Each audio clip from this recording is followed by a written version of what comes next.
quanto para o mundo espiritual. E quando entendemos que a nossa vida, como servos de Deus, como crentes em Cristo, efetivamente ela não separa o mundo físico do mundo espiritual, nós somos uma coisa só. Deus nos fez à sua imagem, conforme a sua semelhança. Nós somos desafiados a viver este mundo físico debaixo da percepção espiritual, da compreensão espiritual. Senão as coisas ficam prejudicadas. Se eu vejo a minha vida, se o ser humano vê a sua vida só no aspecto material, ele não enxerga muita coisa. E a sua visão será direcionada para circunstâncias e endereços que não satisfarão as suas necessidades como ser humano íntegro e integral. Nós precisamos ver a vida com a ótica de Deus. Volto a dizer, Deus nos criou a sua imagem conforme a sua semelhança. E é interessante que ao nos fazer assim, se olharmos o Gênesis, nós vamos perceber que ele nos deu tarefas para aqui. Logo no começo da nossa existência humana sobre a face da terra, tendo nos criado seres humanos espirituais, à sua semelhança, ele nos deu tarefas imediatas aqui. Ele nos fez mordomos, isto é, administradores do mundo no qual ele nos colocou. E essas responsabilidades imediatas, como é que deveriam, desde o princípio, serem vividas? Deveriam ser vividas debaixo da sua direção, conforme a sua orientação. Por isso o salmista agora, já envolto pela realidade do pecado, muito tempo depois da criação, ele ora ao Senhor neste salmo, nesta canção, dizendo: Senhor, desvenda os meus olhos, eu preciso ver as maravilhas da tua lei, eu preciso enxergar, porque enxergando com a ótica de Deus, com a visão de Deus, as coisas ficam melhores em todos os aspectos.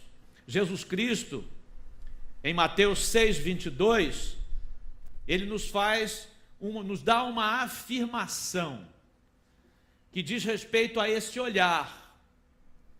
E ele diz que esse olhar interfere em todas as coisas. A maneira como nós lhe enxergamos e enxergamos a vida nos afeta para o bem ou para o mal, dependendo desse olhar.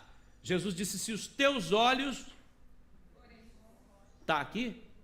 Não tem problema, eu não havia passado de início. Ali? Então podem ler?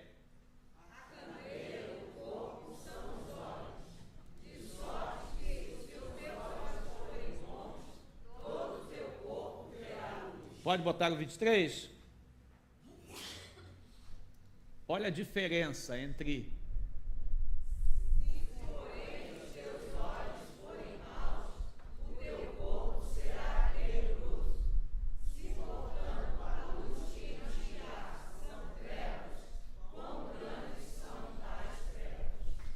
Olhar com o favor da luz é diferente do olhar com a negação das trevas. Olhar a vida debaixo da luz de Deus, foi disso que Jesus falou: se os teus olhos forem bons, todo o teu corpo terá o quê? Luz.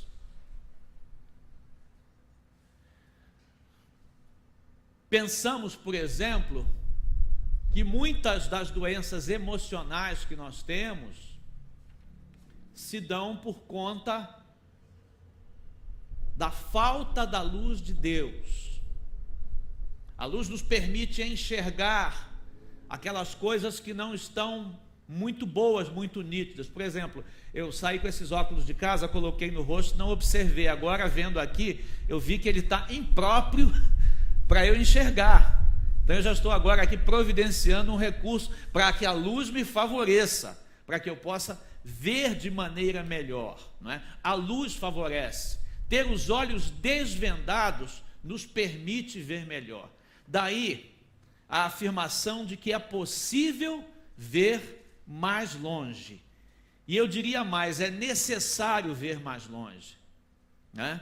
Sem entrar em detalhes, hoje é um dia que cada um de nós, responsavelmente, precisa ver mais longe. Apenas faça um realce, isso é individual, isso é pessoal, isso não é impositivo, isso não é transferido e imposto a outros, é uma decisão pessoal, coisa de foro íntimo, individual. Cada um escolhe livremente o que quer fazer com o seu voto.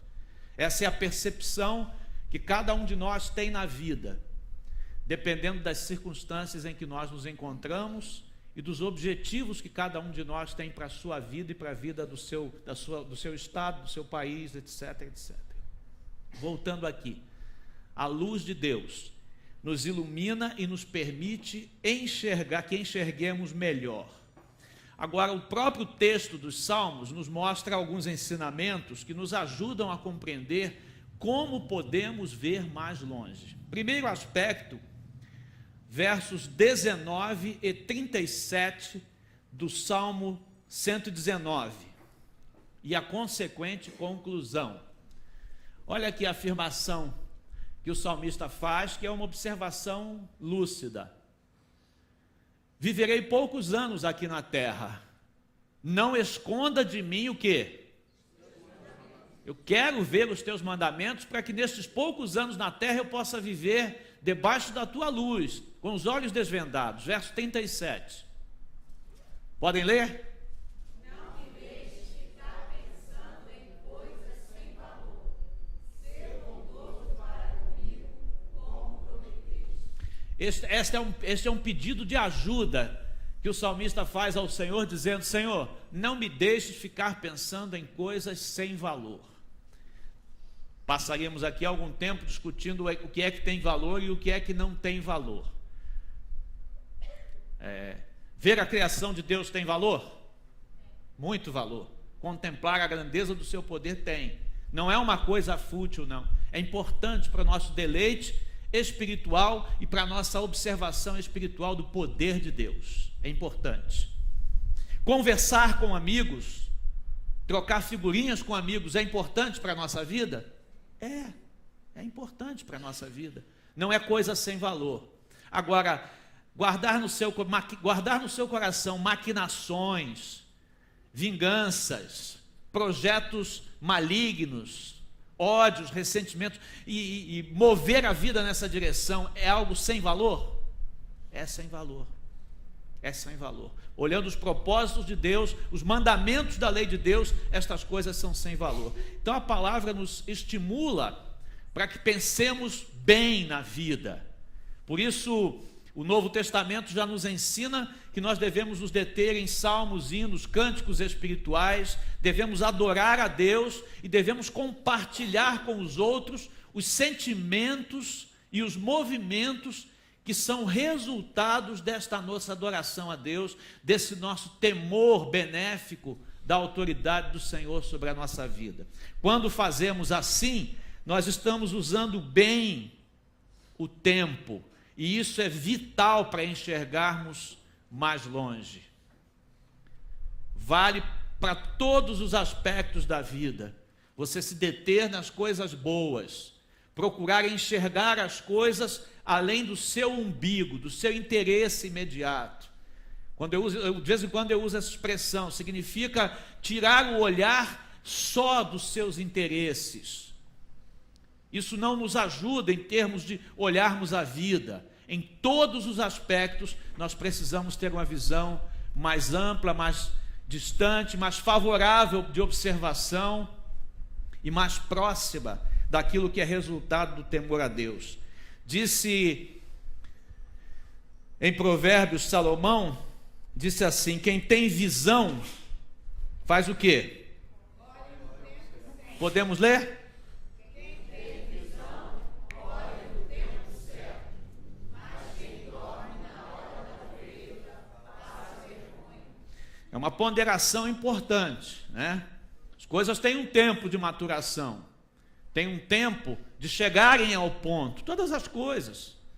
Fazer o bem, tem tempo de você fazer o bem. A oportunidade chegou, não se negue a fazer o bem, faça na hora certa, seja prudente.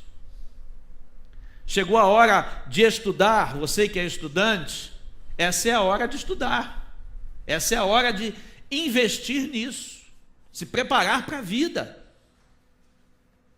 Usar os recursos que são colocados à sua disposição. Às vezes as pessoas se preocupam muito porque não têm muitos recursos. Eu digo para você, os recursos que você tiver na sua vida, você aproveite. Aproveite.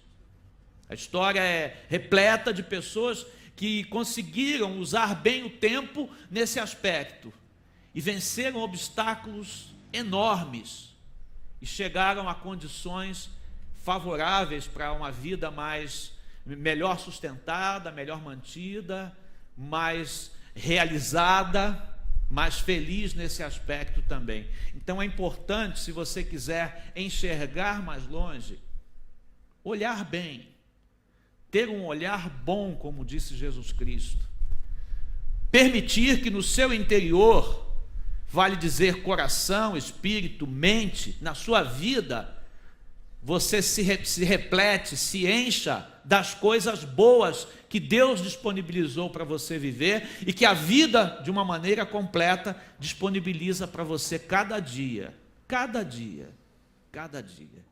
É preciso usar bem o tempo, se você quer ver mais longe.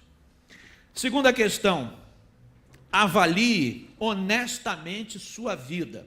Salmo 119, 25 e 26, o que ele nos diz?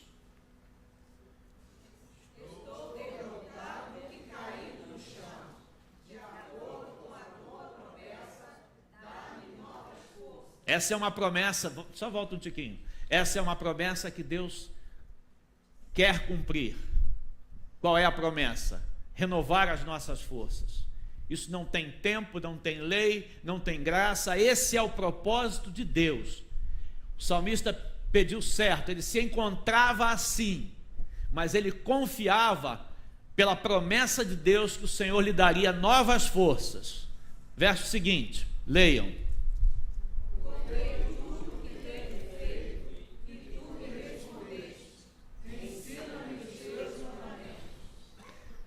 Abriu o coração para Deus, revelou para Deus aquilo que provavelmente não teria revelado particularmente para muitas pessoas. Sim, porque existem coisas que nós só devemos revelar para Deus. Ah, pastor, Jesus Cristo não disse, tu quando orares entra no teu aposento e fechando a tua porta, ora a teu pai que te vê em secreto e ele te recompensará. Existem aspectos da nossa vida que não são para serem jogados aos ouvidos de qualquer um, porque nós não sabemos como qualquer um irá usar as nossas fragilidades, aquilo que é digno de ser confessado, é necessário que seja confessado diante de Deus. É muito prudente, por isso que o confessionário, no sentido amplo, não é uma boa ação. Não é uma boa ação. A história recente mostra que está vindo à tona pedofilia alimentada por confessionário de menores, de crianças, de adolescentes, e isso chega na mente humana, pecaminosa, a minha, do padre, do papa, de qualquer um, e isso pode ser pervertido.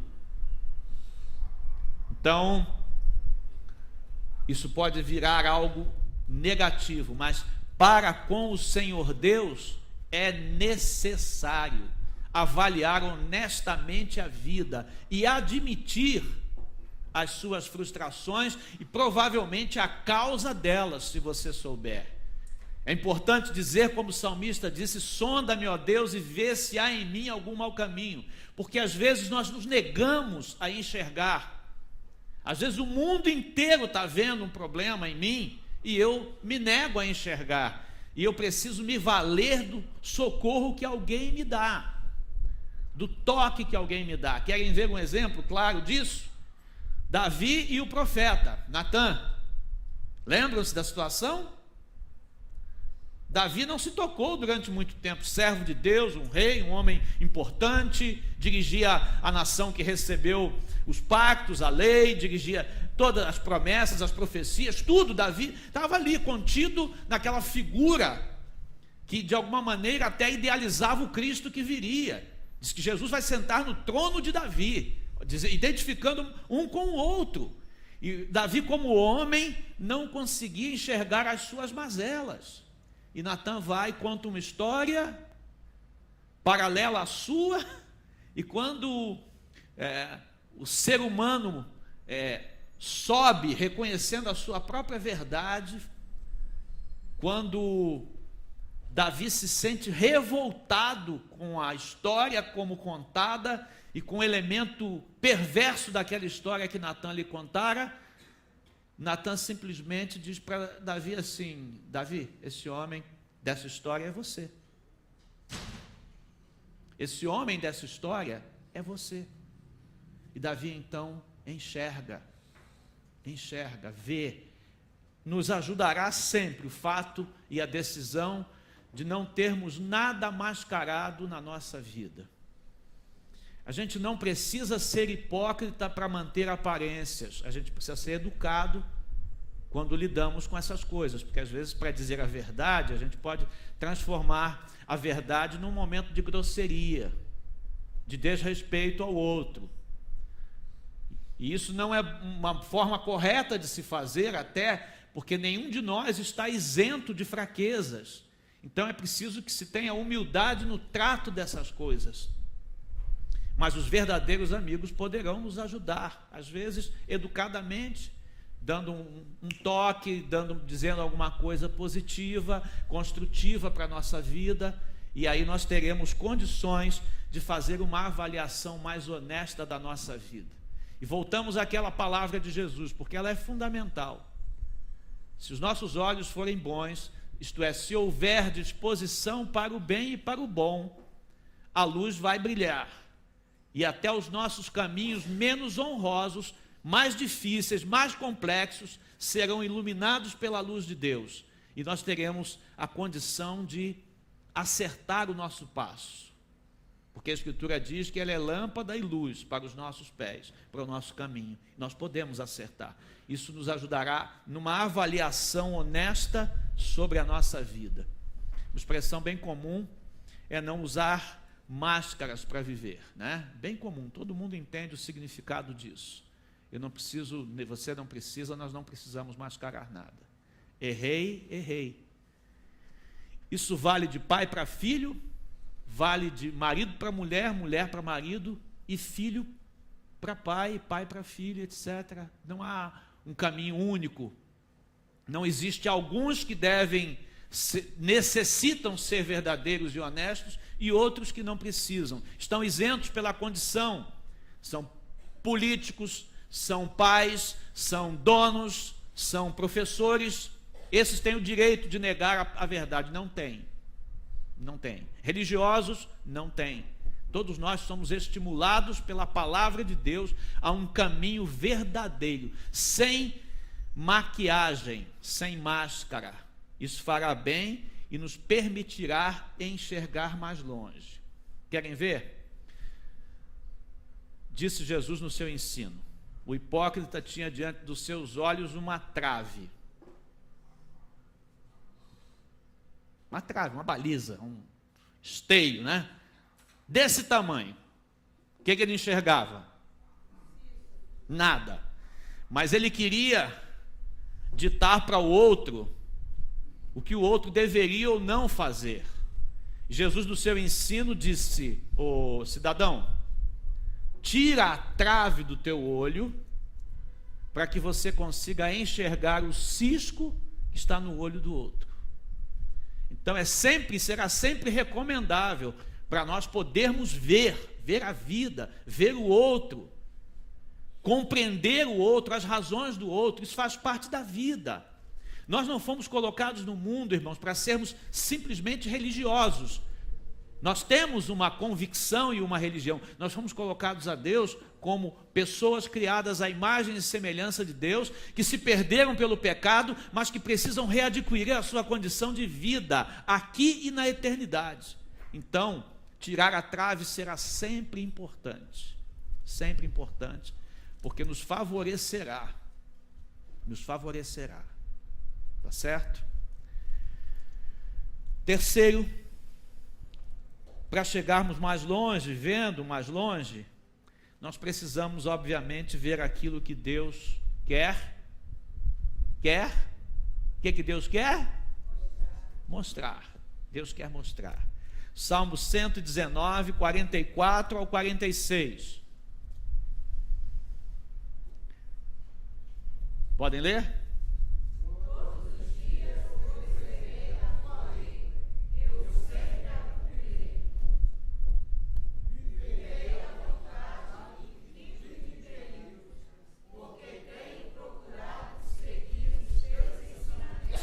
Quarenta e seis.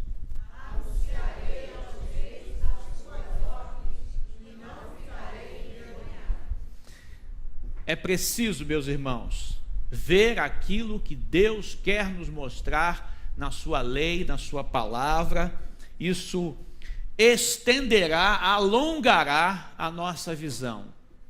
Isso nos permitirá uma vida mais consequente, mais significativa, mais abençoadora. Talvez essa seja a melhor maneira de enxergarmos convenientemente, no sentido prático do enxergar com os olhos de Deus. A tradução melhor disso para o viver humano seja aquilo que Deus disse a Abraão. Deus disse a Abraão assim, no meio de tantas coisas: sai da tua terra, vai para a terra que eu te mostrarei, etc, tu faz isso, faz aquilo e faz aquilo outro, e tu ser uma bênção. Objetivo da nossa vida, enxergar mais longe aos olhos de Deus, é ser uma bênção. Aonde? Como? Aonde Deus te coloca, aonde Deus permite e estimule você para chegar. Isso é enxergar mais longe. Enxergar mais longe não equivale necessariamente a ter a mais repleta conta bancária, as melhores aplicações no mercado financeiro. Que adianta uma economia de uma cidade, de um estado ou de um país ser repleta de dinheiro e no meio dessa população ter um monte de miseráveis distantes, cada vez mais distantes, tendo ausentes os recursos básicos para a sua sobrevivência. Isso vale para a nossa vida. Imediatamente, não adianta eu ter a minha conta repleta e estar cercado de necessitados e famintos, aos quais e com os quais eu não tenho um menor interesse em deles cuidarem, a eles abençoar. É preciso, Jesus Cristo falou dessas coisas todas, é preciso ser uma bênção no sentido da amizade, é preciso ser uma bênção no sentido da fé, confiar, passar para as pessoas a confiança que o Espírito de Deus incutiu no seu coração, colocou no seu coração. As pessoas vivem sem fé, sem esperança. É nosso dever movermos, estimularmos as pessoas a uma compreensão de fé. É muito importante, é muito significativo. E certamente enxergar mais longe significa ser uma bênção. Motorista dirigindo o seu ônibus, enxergar mais longe, com os olhos de Deus, provavelmente lhe favorecerá a que não saia por aí fazendo coisas alucinadas com o transporte público, trazendo prejuízo para si, para os que estão ao redor do transporte que ele conduz e para a vida dos que estão dentro do transporte. Ser uma bênção leva o indivíduo a ser consciente no exercício da sua ação de dirigir, do seu trabalho de dirigir, do seu trabalho policial, do seu trabalho como professor, da sua oportunidade de viver como aluno. Em todas as áreas da sua vida, Deus nos quer enxergando muito longe. E olha, Deus disse para Abraão: sai daqui e vai para a terra que eu te mostrarei. Agora, o caminho que você vai percorrer para chegar lá, Abraão, e para a sua vida, deve implicar no fato de que você precisa ser uma bênção. Deve ser uma bênção. Todo o movimento, Abraão, que eu quero fazer com você, que repercutirá em todas as famílias da terra, porque Deus disse a Abraão: em ti serão benditas todas as famílias da terra. Aquilo que Abraão faria com a sua vida, com a sua existência, implicaria em abençoar todas as famílias, disponibilizar as bênçãos de Deus para todas as famílias da terra. Isso é a lição mais clara, mais contundente. Ser uma bênção é ponto primeiro, é prioridade da vida. servo de Deus, homem de Deus, mulher de Deus, jovem de Deus, menino e menina de Deus, precisam ser bênçãos aonde vivem, aonde andam. Não precisam ser top, não precisam se assemelhar a qualquer modelo prático que a mídia nos impõe. Precisa se empenhar para ser o modelo que Deus, para o qual Deus nos motivou. Isso é que é sucesso. Isso é que é enxergar mais longe. É se solidarizar com os outros, no sentido que a palavra de Deus nos estimula e nos encoraja. É preciso enxergar mais longe. É possível enxergar mais longe. E Deus quer nos mostrar. Precisamos recusar muitas vezes aquilo que nos é conveniente. Às vezes a gente fica na escala do que é conveniente. Veja só, muitas vezes o que é conveniente nos distancia do que é o ideal de Deus para a nossa vida. Precisamos ter essa noção clara. Precisamos ter essa noção clara. É preciso ver, é preciso enxergar, é preciso ter uma visão própria, como Jesus Cristo disse: se os teus olhos forem bons, todo o teu corpo terá luz. É Deus na sua palavra, é o Senhor na sua palavra que nos estimula a essa visão boa, mais profunda, mais significativa, uma visão de qualidade. Concluindo essa reflexão antes da ceia do Senhor, eu me lembrei de uma passagem essa passagem me impactou bem novo, né? E eu guardei esse texto, já preguei sobre esse texto muitas vezes, segundo livro dos Reis, capítulo 6, aquela questão quando o profeta está no monte Dotã e o exército sírio quer prendê-lo. Ele passava informações para o exército de Israel, o profeta Eliseu, que livrava o exército de Israel das ciladas do exército sírio. E essa informação chegou ao rei da Síria. E o rei da Síria, então, eu quero prender esse cara. A Bíblia não diz quais as razões. Se queria prender simplesmente para matá-lo, queria torná-lo um prisioneiro, queria que ele prestasse os mesmos favores que ele prestava ao exército de Israel, que ele pudesse prestar ao exército sírio, mas ele queria prender. E aí eles cercam o Monte Dotã, a cidade em cima.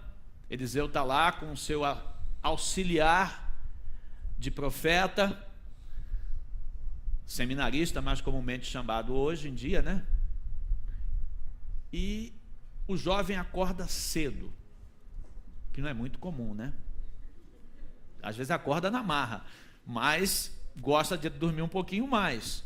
Mas o texto diz que aquele jovem levanta-se cedo, por alguma razão, e ele olha para baixo do monte. Quando ele olha para baixo do monte, ele percebe um movimento estranho. E ele percebe um sentido de perseguição naquele movimento estranho. E ele volta correndo para Eliseu e diz: Senhor, o monte está cercado de cavalos, de soldados, e cheio de medo, dominado pelo medo. E quando ele vive isso, Eliseu se dirige a Deus e disse a Deus: Senhor, abre os olhos do moço para que ele veja. Isso é ver mais longe. E Deus abre os olhos do moço, e o moço vê o exército de Deus provendo para eles o seu cuidado, a sua provisão, o cumprimento do seu propósito, propósito divino na vida de Eliseu e na vida do jovem. E aquele momento é um momento muito especial, porque transforma a vida de um ser humano. Enxergar mais longe, irmãos, no sentido espiritual, enxergar mais longe no sentido físico, se quisermos fazer separação entre uma coisa e outra, nos favorecerá muito no caminho da vida. nos aproximará cada vez mais de sermos abençoados, sim, mas, sobretudo, nos favorecerá numa condição de sermos abençoadores. Uma mãe que, no sentido espiritual, enxerga mais longe, ela pode abençoar a vida da sua casa. Por isso que a Escritura diz que a mulher que teme ao Senhor, o Novo Testamento ensina, pode edificar até a vida de um marido infiel, pode abençoar a vida de um marido incrédulo. Pode fazer isso. Se ela se deixar conduzir pelo olhar de Deus, pela visão de Deus, ela poderá ser uma bênção, estará cumprindo. Isso vale em qualquer nível que você queira. Isso vale em casa, no seu trato com seus pais, você pode ser uma bênção. Um filho pode abençoar muito a vida do pai e da mãe. Pode ser uma bênção, encorajar os dilemas, as lutas que os pais vivem para criar, para educar, para manter, para suprir as carências da casa. Todo o investimento emocional e físico que é feito nisso pode ter a retribuição de um filho, uma filha, que se destinaram nas mãos de Deus a serem bênçãos para a vida dos seus pais, e vice-versa, e marido e mulher, e alunos e professores, e trabalhadores, enfim, em qualquer área da sua vida. É possível ver mais longe. Voltemos ao verso 18, por favor, 119, 18, para nós concluirmos. Leiam, por favor.